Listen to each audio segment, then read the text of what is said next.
Possibly. Frank had used all his willpower not to throttle the guy.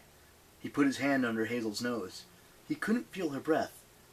Nico, please tell me she's doing that death trance thing like you did in the bronze jaw. Nico grimaced. I didn't know if Hazel can do that. Her dad is technically Pluto, not Hades, so...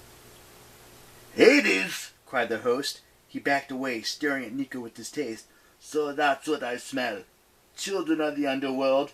If I'd known that, I would never have let you in. Frank rose. Hazel's a good person. You promised you would help her. I did not promise. Nico drew his sword. She's my sister, he growled.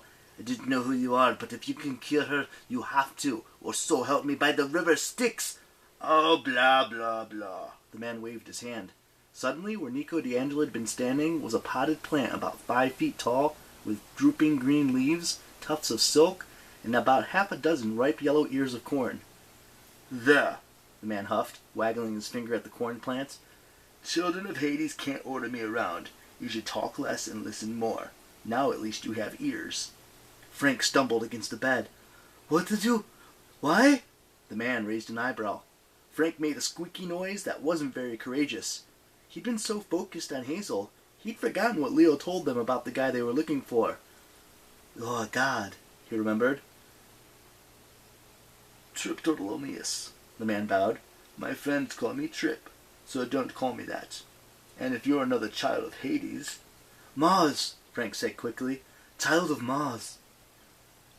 Triptolemius sniffed. Well, not much better, but perhaps you deserve to be something better than the corn plants. Sorghum? Sorghum is very nice. Wait! Frank pleaded. We're here on a friendly mission. We brought a gift. Very slowly he reached into his backpack and brought out the leather-bound book. This belongs to you? My almanac! Triptolemius grinned and seized the book. He thumbed through the pages and started bouncing on the balls of his feet. Oh, this is fabulous. Where did you find it? Bologna. There were these... Frank remembered he wasn't supposed to mention the dwarfs. Terrible monsters. We risked our lives, but we knew this was important to you. So maybe you could, turn Nico back to normal and heal Hazel?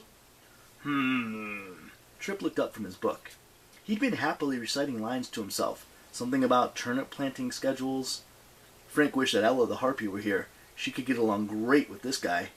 Oh, heal them, Triptolemius chuckled disapprovingly. I'm grateful for the book, of course. I can definitely let you go free, son of Mars.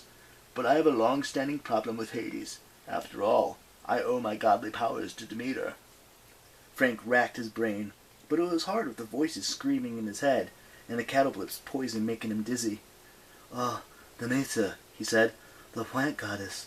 She didn't like Hades because... Suddenly he recalled an old story that he heard at Camp Jupiter. Her daughter, Proserpine, Persephone, Trip corrected. I prefer the Greek if you don't mind. Kill him! Mars screamed in his head.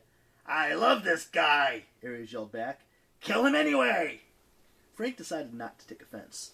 He didn't want to get turned into a sorghum plant. Okay, Hades kidnapped Persephone. Exactly, Trip said. So, Persephone was a friend of yours? Trip snorted. I was just a mortal prince back then. Persephone wouldn't have noticed me, but when her mother Demeter went searching for her, scouring the whole earth, not many people would help her. Hecate lit her way at night with torches. And well, when Demeter came to my part of Greece, I gave her a place to stay. I comforted her, gave her a meal, and offered my assistance. I didn't know she was a goddess at the time, but my good deed paid off. Later, Demeter rewarded me by making me a god of farming. Wow, Frank said. Farming. Congratulations. I know, pretty awesome, right? Anyways, Demeter never got along with Hades, so naturally, I have to side with my patron goddess. Children of Hades, forget it! In fact, one of them, this Scythian king named Lynkos, when I tried to teach his countrymen about farming, he killed my right python. Your right python? Trip marched over to his winged chariot and hopped in. He pulled a lever and the wings began to flap. The spotted python on the left wheel opened his eyes. He started to writhe, coiling around the axle like a spring.